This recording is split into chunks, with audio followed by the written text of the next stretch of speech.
Kariwari adalah salah satu rumah adat khas Papua, yakni rumah adat masyarakat Tobati Enggros yang bermukim di sekitar Teluk Yutefa dan Danau Sentani, Jayapura.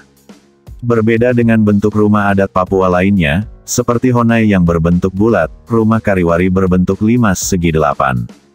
Rumah Kariwari biasanya terbuat dari bambu, kayu besi dan daun sagu hutan. Rumah Kariwari terdiri dari 2 lantai dan 3 kamar atau 3 ruangan, dengan fungsi yang masing-masing berbeda. Arsitektur rumah Kariwari juga dianggap sangat khas dan menjadi salah satu simbol penting bagi budaya Papua. Rumah Kariwari memang tidak diperuntukkan sebagai tempat tinggal atau hunian bagi warga. Rumah ini lebih berfungsi sebagai rumah ibadah atau pusat kegiatan spiritual suku Tobati Enggros dan juga pusat aktivitas pendidikan bagi remaja laki-laki seperti yang telah dijelaskan sebelumnya.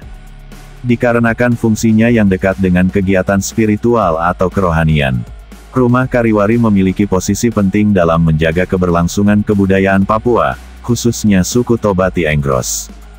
Selain itu fungsi pendidikan bagi generasi penerus suku Tobati Enggros juga menjadi sangat penting, karena kemampuan atau keahlian yang diajarkan di dalam rumah Kariwari adalah keahlian-keahlian tradisional yang tidak diajarkan di instansi pendidikan formal. Rumah Kariwari tidak seperti halnya rumah Honai yang bisa ditinggali oleh siapa saja, bahkan tidak bisa pula menjadi rumah tinggal kepala suku, tidak seperti rumah Honai yang memiliki fungsi politik dan hukum. Rumah Kariwari lebih spesifik sebagai tempat edukasi dan ibadah, oleh karena itu posisi rumah Kariwari dalam masyarakat suku Tobati Enggros dianggap sebagai tempat yang sakral dan suci.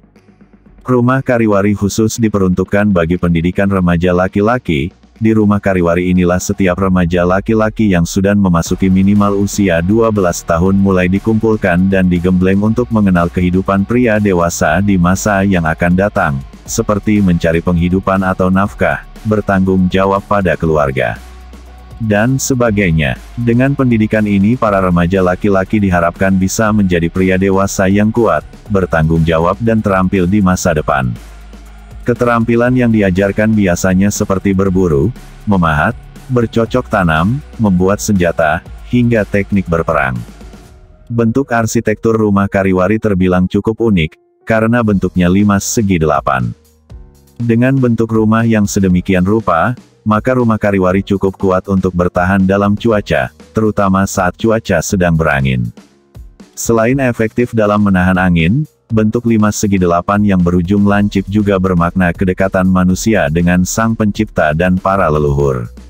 Seperti halnya rumah adat ataupun rumah tradisional pada umumnya, rumah Kariwari pun juga memiliki desain yang penuh detail hiasan-hiasan yang membuatnya khas. Tentu saja hiasan-hiasan itu terkait dengan budaya Papua, terutama dari suku Tobati Enggros. Hiasan-hiasan yang terdapat dalam rumah Kariwari biasanya berupa hasil karya seni antara lain, lukisan, ukiran dan juga patung-patung. Selain dihiasi dengan karya seni, rumah Kariwari juga dihiasi dengan beragam senjata, seperti busur dan anak panah. Tidak tertinggal juga beberapa kerangka hewan hasil buruan, biasanya berupa taring babi hutan, kerangka kanguru, tempurung penyu atau kura-kura, burung cendrawasih, dan sebagainya.